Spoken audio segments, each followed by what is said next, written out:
ආයුබෝවන් ඔන්න ඉතින් අද මම ඔයාලට අලුත් පුඩින් රෙසිපි එකක් අරගෙන ආවා. අද මම ආවේ පිටි සීනි බටර් මේ කිසිම දෙයක් නැතුව ගොඩක් රස පුඩින් එකක් හදන හැටි කියන්න.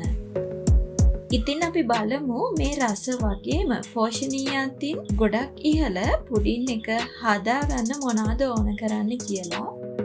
ඕට්ස් කප් 2යි, රත් කරගත්තු කිරි මිලිලීටර් 250යි, කෙසෙල් ගෙඩි 2යි, බිත්තර 2යි, කොකෝවා පවුඩර් මේස හැඳි 5යි, ලුණු ස්වල්පයක්, බේකින් පවුඩර් මේස හැඳි 1යි, ඒ වගේම කජු ටිකක්. මුලින්ම මම ඕට්ස් ටික බෝල් එකකට දාලා කිරි එකතු කරගන්නවා.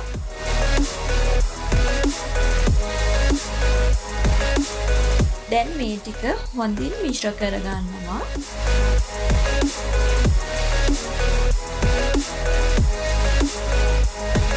ඊට පස්සේ හොඳින් ඉදුණු කෙසෙල් ගෙඩි දෙකක් අරගෙන මේ විදිහට හොඳට පොඩි කරගන්නවා.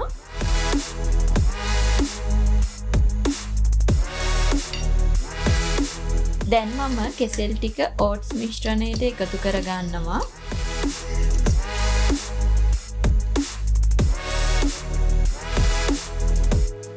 මේ ඔක්කොම හොඳින් මිශ්‍ර කරගෙන බිත්තර එකතු කරගෙන නැවතත් හොඳින් මිශ්‍ර කරගන්නවා. මම මේ පුඩින් එක අද හදන්නේ oven එකේ. ඉතින් ඔයාලා මේ වෙලාවේදී සෙල්සියස් අංශක 180ට oven එක ප්‍රීහීට් වෙන්න දාගන්න. මේ වෙලාවේදී කොකෝවා පවුඩර්, බේකින් පවුඩර් සහ ලුණු එකතු කරගෙන හොඳට නැවතත් මිශ්‍ර කරගන්නවා.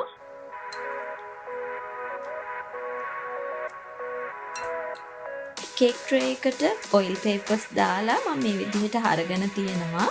ඒකට මේ මිශ්‍රණය දාලා කුඩාවට කපාගත්තු රටකජු උඩින් දාගන්නවා.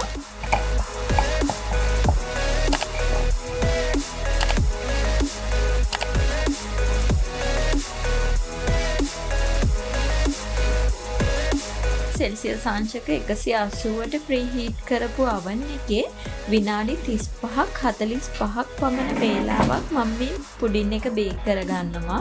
oven එකෙන් oven එකට මේ වේලාව වෙනස් වෙන නිසා ඔයාලා ඒ ගැන ටිකක් අවධානයෙන් මේ පුඩින් එක බේක් කරගන්න. දැන් මම මේ පුඩින් එක උඩට ග්ලේස් එකක් දාලා ලස්සන වගේම රසවත් කරගන්න යන්නේ. ඒකට මම චොක්ලට් සහ ෆ්‍රෙෂ් මිල්ක් මේස හැඳි 3ක් 4ක් පමණ එකතු කරගන්නවා. ඔයාලට මේක ඩබල් බොයිල් කරගන්න උනත් පුළුවන්. ඉතින් ග්ලේස් එක මේ විදිහට පුඩින් එක උඩට දාගන්නවා.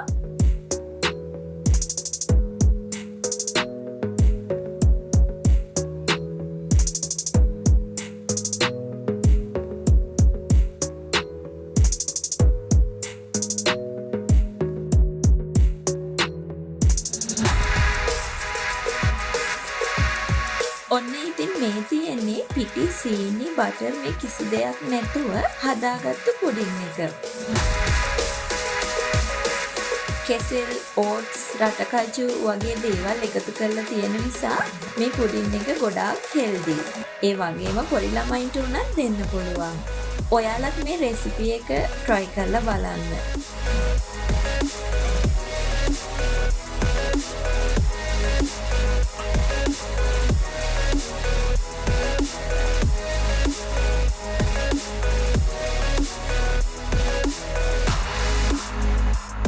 ඉතින් මගේ channel එකත් subscribe කරලා අලුත් වීඩියෝස් හැමදාම බලන්න දිගටම මාත් එක්ක එකතු වෙන්න. තවත් අලුත් වීඩියෝ එකකින් ඉක්මනින්ම මුණ ගැහෙන්නම්.